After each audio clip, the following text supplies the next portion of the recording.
First, though, as the weather warms up, Londoners in their thousands begin to flock to the capital's royal parks. But a potential change in how the parks are patrolled is causing some concern. Huge financial problems have led to the Met considering scrapping the dedicated park police. The force says tough choices have to be made, but regular park users say they're worried about their safety. Rags Martel reports. Picture perfect and peaceful. An image of people and wildlife protected. But the Royal Parks Police could be about to go under cost-cutting plans being considered by the Met.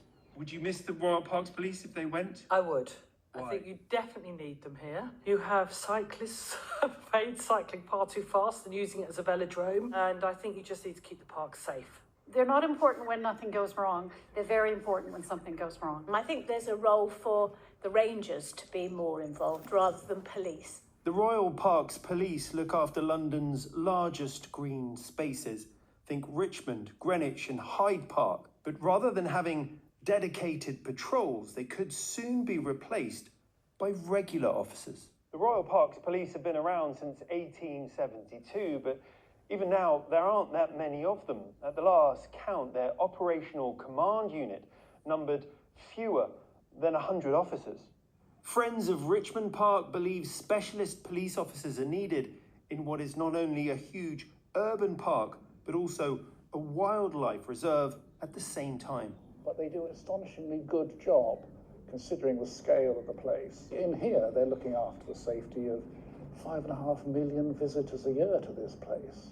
Astonishing. No one thinks of Richmond Park as being unsafe. That's not a coincidence. You know, it's a very specialist form of policing. They really know the park. They really understand how to look after the green spaces, the wildlife, how to deal with the antisocial behaviour, wildlife crime. So it's really, really disappointing.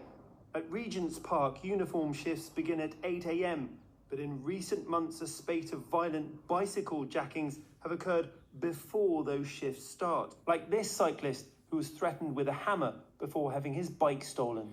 Parks police in total keep the royal parks safe. There's no question about it. Crime levels are very low in the parks because there are police there and people know there are police there. We've seen in some of the central London parks when there are no police on duty, cyclists with high-end bicycles are being targeted because they know there are no police. So taking the police out of the parks will make them less safe. In a statement, the Metropolitan Police told us we've been clear on the financial challenges the Met faces. We're carefully planning any tough choices we may have to make to ensure we live within our means. Royal Park policing has gone on for more than 150 years, but now its future is up in the air. Rags Martel, ITV News, Richmond Park.